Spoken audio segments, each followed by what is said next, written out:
They demanded I sell my house to save my sister, but when I refused, they tried to destroy my life. And in the end, I lost my family but found my freedom. A price I never thought I'd have to pay for peace 3 months ago.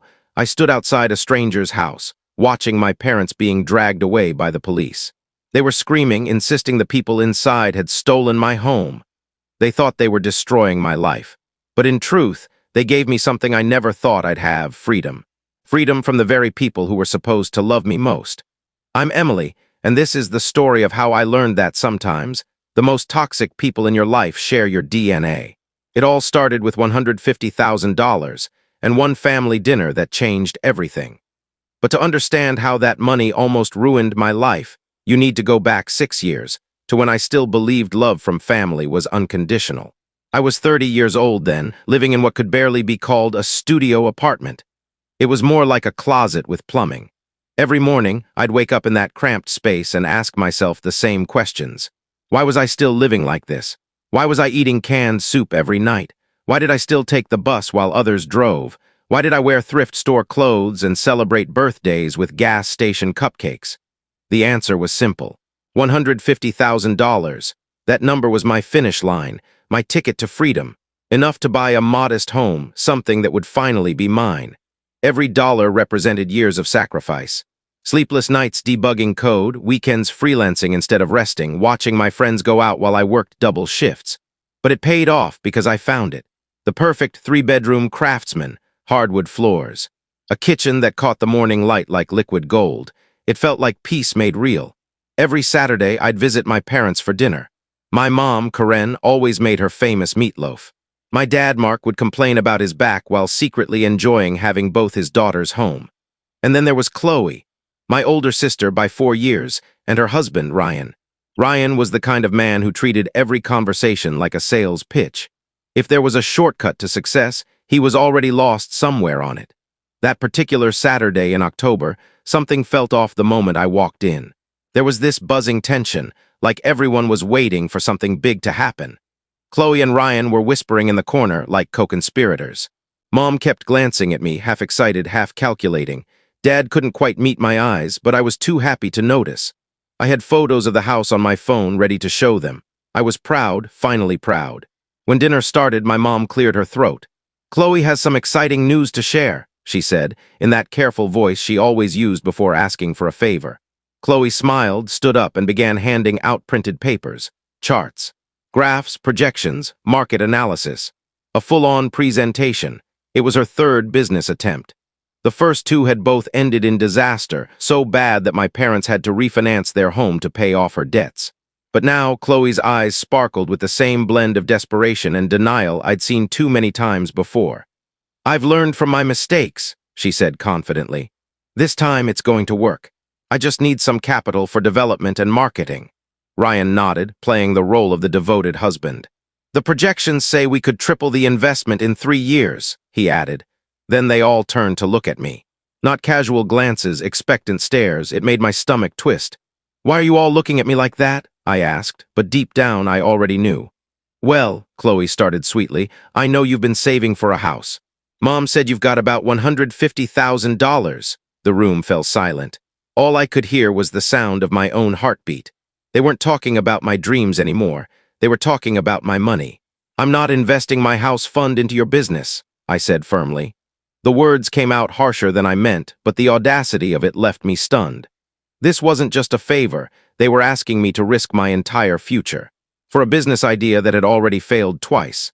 Chloe's face fell like I had slapped her. "But if you help me now, I'll pay you back double, $300,000 in 3 years, she pleaded. I laughed. I couldn't help it. It sounded so absurd. "Chloe, you've already gone bankrupt twice. Maybe it's time to stop chasing pipe dreams and get a regular job." And that's when the explosion happened. Chloe burst into tears and ran out. Ryan called me heartless and followed her, and my parents, my own parents, turned on me. "How could you say that to your sister?" my mom hissed. "She's more talented than you'll ever be. You're just jealous of her success." "Success!" I wanted to scream. She was buried in debt, and my parents had nearly lost their house because of her. But then my dad said something that made everything inside me go cold. "You either help your sister," he said quietly, "or you're no longer part of this family." I looked at the people I had called family for 30 years and realized something devastating. I wasn't their daughter anymore. I was just an emergency fund with a pulse. "I'm not giving her my money," I said evenly. "Then get out," my mom snapped. "And don't come back." So I left. I drove back to my tiny apartment, blocked their numbers, and went silent. If they wanted to cut me out for not funding another failure, I'd let them. A year later, I bought my dream house, the same beautiful craftsman that had kept me going all those years. I filled it with quiet. No shouting, no guilt, no manipulation. I worked from my home office, tended my garden, and learned how peaceful life could be without family chaos. Through mutual acquaintances, I heard Chloe's business actually did succeed for a while. She and Ryan bought a mansion, traveled constantly, posted glamorous photos online. I was genuinely happy for her, honestly, but I never regretted choosing stability over fantasy. 6 calm, drama-free years passed. I built my career, learned to love solitude, even met someone, Ethan. Ethan was everything my family wasn't: kind, patient, reliable. He lived out of state, but we made long-distance work. We talked about marriage, about moving in together. I was even planning to sell my house and move closer to him. Then one Tuesday morning, I checked an old email account and froze. From Karen, subject, "Please come home." It's life or death. For the first time in years, I felt a pang of worry. What if my dad was sick? What if someone was dying? So I replied, I'd come by on Saturday. Saturday morning, I parked outside their house and sat there for 10 minutes trying to gather courage. The neighborhood looked smaller than I remembered, more worn down. But what really caught my eye were the cars in the driveway. A brand new Porsche, a spotless Mercedes, Chloe and Ryan's, obviously. I sighed. This wasn't a medical emergency. It was a setup. My mom opened the door looking older, tired. "Emily," she said softly, "thank you for coming." Inside, the whole family was gathered. Dad in his chair, expression grim. Chloe on the couch, tear-streaked. Ryan holding her hand like she might break. "What's going on?" I asked, staying near the door. "You said it was life or death." Mom burst into tears. "It's Chloe," she sobbed. "She's in trouble." I looked at my sister. "What kind of trouble?" Dad sighed. "Her business collapsed 3 months ago. The bank took their house. She owes money to dangerous people." A familiar mix of sadness and déjà vu washed over me. "I'm sorry to hear that," I said carefully. "But what does this have to do with me?" Chloe spoke quietly. "We owe $200,000 to private investors. They're threatening us. They know where we are." Ryan added, "We're scared, Emily. They said they'll hurt us if we don't pay soon." I shook my head, still not understanding why I was there. "That's awful, but why are you telling me this?" Mom's next words hit like a hammer. "We think you should sell your house and help Chloe pay off the debt." For a second, I thought she was joking. She wasn't. "You can always buy another one," she continued. "But if Chloe doesn't pay, something terrible could happen." I just stared at her. "So let me get this straight," I said slowly. 6 years ago, you all cut me out because I wouldn't give her money. Now she's in trouble again, and you want me to sell the only thing I worked my whole life for." Dad didn't even blink. "Family helps family." I laughed bitterly. "You told me I wasn't family anymore." "Remember?" Chloe's sobs grew louder. "Please, Emily, I know we messed up, but this is different. They could hurt us." "Maybe you should have thought of that before borrowing from loan sharks," I said. Ryan's voice rose. "You don't understand the pressure we're under." "You're right," I said calmly. "I don't, but I do understand what 2 luxury cars cost. Maybe start there." "We need those for business," Chloe snapped. "Then I guess you need them more than your safety," I said flatly. The absurdity of it all was almost dizzying. They wanted me to destroy my life savings for them, again, while refusing to sell their own cars. Mom stepped closer, her voice sharp. "If you sold your house, you'd still have enough for an apartment. Don't be so selfish." I finally lost it. Selfish? I spent years living like a ghost just to earn that house. I worked myself sick while you laid Chloe out over and over. I won't do it again. And that was the beginning of the end. When I refused, they retaliated. A week later, I got a call from the police. Someone had broken into a house matching my old address and completely trashed it. Furniture destroyed, windows shattered. The neighbors saw 3 people with a baseball bat screaming my name. It wasn't even my home anymore. I'd already sold it while planning my move with Ethan. My parents and Chloe had mistaken the new owner's home for mine. They were arrested on the spot. 3 months later, I stood outside that house again, watching them in handcuffs, still yelling that they did it for me. For years, I thought losing my family would destroy me. But as I watched them being taken away, all I felt was a strange, quiet peace. Because sometimes the greatest gift life gives you is freedom from the people who were never truly family to begin with. I lived like a hermit to earn that house.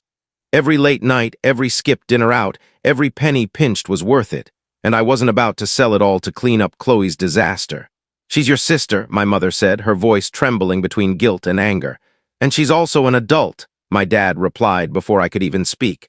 "One who made her own reckless decisions." Chloe jumped up from the couch, tears glinting in her eyes. "You're supposed to care about me, Emily. You're my sister. How can you just stand there and watch my life fall apart?" I felt something inside me snap. "Where was that loyalty 6 years ago when all of you told me to walk out and never come back?" I said sharply. "The only thing that's changed is that now you need something from me. I didn't want to lose my savings back then, and I don't want to lose my home now." Silence settled across the room like a heavy fog. Their eyes cut into me like I was the heartless one, not the woman who'd spent years building a life from the ground up after being cast out. "I'm not doing this," I said finally. "Chloe got herself into this and she can find her own way out. If you want to save her so badly, you sell your house." My mother's jaw fell open like I'd slapped her. "We're too old for that, Emily. This house is all we have. Then you know exactly how I feel about mine." I didn't wait for another word. I walked out, got in my car, and drove home with a calm I hadn't felt in years. When I got back, I blocked my mother's email address and deleted their messages. I was done with the guilt trips. For the next week, peace wrapped around me like a blanket. Ethan called every night, gentle and reassuring as always. "They can't just reappear after 6 years and demand you fix their mess," he said. "You did the right thing." And for the first time, I truly believed him. Sure, I felt sorry for Chloe, but her bad luck wasn't my responsibility. I'd worked too hard to protect my stability to hand it over to people who never protected me. Then came Tuesday morning, the day everything flipped again. I was in the kitchen, pouring coffee, thinking about work, when I heard a car door slam outside. I frowned, set my mug down, and looked through the window. My heart nearly stopped. My parents were marching up the driveway. "What the hell?" I muttered as I opened the door. "How did you even find where I live?" Karen lifted her chin proudly. "Chloe hired a private investigator." I blinked, stunned. "You what?" Mark was scanning my front yard like he was appraising it. I could almost see the dollar signs spinning behind his eyes. Before I could say another word, Karen brushed past me into the house like she owned it, and Mark followed. For a second, I was too shocked to even react. "Don't get comfortable," I said flatly. "You're not staying." Karen wandered through my living room, running her fingers along the furniture. "You could easily sell this place and pay Chloe's debts. You'd still have enough left for a smaller apartment." "I already told you I'm not selling my home." Mark spread his arms, surveying the space. "It's just you living here, Em. You don't need all this room." "What I need," I said coldly, "is none of your business." Karen turned to me with watery eyes. "Chloe's terrified, Emily. Those men called again. They said if she doesn't pay soon, something awful will happen." "Then she should go to the police," I said, trying to hold my patience. Mark scoffed. "These aren't the kind of people who care about the law. The police can't help her." I exhaled hard. "Then I don't know what to tell you. It's not my problem."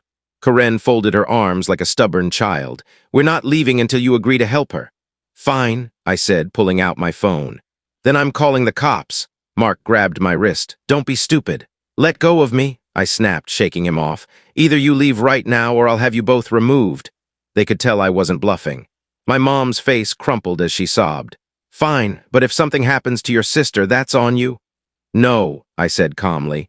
"If I lose everything I've worked for, that would be on me. The person who made this mess can live with the consequences." My father pointed a finger at me. "You'll regret this, Emily. Family sticks together." I stared right back. "You didn't think that 6 years ago." The moment the door slammed behind them, I called the realtor I'd been emailing. "Hi, this is Emily. Remember when we talked about listing my property? I've decided I want to sell it fast. I'll even take a 5% cut if it moves quicker." He sounded almost surprised. "That's good timing. I have a buyer interested in your area. With a discount like that, I think he'll jump on it." And he did. 3 days later, he called with an offer lower than ideal but fair. I accepted immediately. Ethan was confused when I told him. "Why so fast?" I explained everything, the visit, the threats, the private investigator. "I just don't trust them anymore, Ethan. I don't want them knowing where I live or having any leverage over me." He nodded. "Then it's the right move. Besides, this means you can move in with me sooner." That made me smile for the first time in days. Within a week, the deal was done. The house I'd worked my whole life for was officially sold. As Ethan helped me load the last boxes into the moving truck, I stood in the driveway for a long moment, looking at the place that had once been my dream. It wasn't sadness that hit me, it was relief. "Ready?" Ethan asked, wrapping an arm around my shoulders. "More than ready," I said. We drove away together, leaving the chaos behind. For the first time, I truly felt free. Living with Ethan was like stepping into sunlight after years of storm clouds. His place was cozy, and working remotely meant I could settle in easily. We spent our evenings scrolling through house listings, imagining the future we'd build together. Then about a month later, my phone rang early one morning, a number I didn't recognize but from my old hometown's area code. "Hello, is this Emily Smith?" a man's voice asked. "This is Officer Hughes with the Lincoln Police Department. I'm calling about your parents, Mark and Karen Smith." I froze. "What happened?" "They were arrested last night for breaking and entering and property destruction. The homeowner's pressing charges. Does the address 912 Oak Drive mean anything to you?" My stomach dropped. "That was my old house. I sold it a month ago," he sighed. "Well, your parents apparently didn't know that. They caused extensive damage, smashed furniture, shattered windows, spray-painted the walls. The owner came home to find them in his living room swinging a baseball bat." I sank onto Ethan's couch, dizzy. "Are you serious?" "Very. Around $50,000 in damages. They said they thought it was still your property and claimed you had wronged them. They were, quote, teaching you a lesson." I explained everything to him, the years of estrangement, Chloe's debts, the threats, everything. He listened quietly and took notes. "So, to be clear, they didn't know you'd sold the house?" "Exactly. They thought they were destroying my home. Turns out they just vandalized a stranger's." After the call, I told Ethan everything. He shook his head in disbelief. "Emily, that's insane. They could have been shot if the owner had been armed." I hadn't even considered that. They could have died over their obsession with punishing me. Weeks passed and updates trickled in. Their lawyer negotiated a deal, no jail time, but full restitution to the homeowner. About $70,000 total with legal fees and court costs. Then my friend Catherine called. "Emily, you're not going to believe this. Your parents had to sell their house to pay it all off." I let out a low whistle. "You're kidding." "Nope, they sold it, and guess what? After paying the damages and lawyer fees, they gave what was left, about 20 grand, to Chloe for her debt." The irony nearly made me laugh. They'd done exactly what they demanded I do, sold their own home to bail her out. But Catherine wasn't done. "Oh, and those so-called dangerous people? Turns out they were just a legitimate investment firm threatening to sue. No broken kneecaps, no gangsters. Chloe exaggerated everything." Apparently, all four of them, my parents, Chloe, and Ryan, were now crammed into a tiny two-bedroom apartment, constantly fighting. A few months later, word spread that they wanted to apologize to make amends. Catherine relayed their message. "They know they messed up, Emily. They said they'd do anything to fix things." I shook my head. "It's far too late for that. They spent 6 years pretending I didn't exist, then demanded my savings, stalked me, and broke into what they thought was my home. I'm done." "But they're still your family," Catherine said softly. "Family doesn't hire private investigators to stalk you. Family doesn't break into your house with baseball bats because you say no. That's not love, that's control." When I hung up, Ethan was watching me quietly. "You okay?" I smiled for real this time. "I've never been better. We just found a house we loved, and I'd recently gotten a major promotion at work. For the first time, life felt light again. Then one evening, Ethan took my hands, his eyes glimmering with something nervous and warm. "Speaking of that house," he said, dropping to one knee and opening a small box, "I was thinking we should make it our house. Emily, will you marry me?" My breath caught. I started crying, happy tears this time. "Yes, 1,000 times yes." We made an offer on the house that same weekend, and it was accepted right away. As I stood in our new backyard, imagining the wedding we'd host there next year, I realized something. Chloe's mistakes, my parents' manipulation, all of it, it had taught me exactly what kind of love I didn't want in my life. And by walking away, I made space for the love I did deserve. I don't regret cutting them off, not for a second. Sometimes, the people who claim to love you the most are the ones who attach the heaviest conditions to that love. And sometimes, walking away from them is the only way to truly be free. Freedom, I've learned, is worth every boundary you set and every bridge you have to burn to protect it. If you enjoyed this story, don't forget to leave a comment, hit subscribe, follow for more, and turn on the bell icon so you never miss the next one.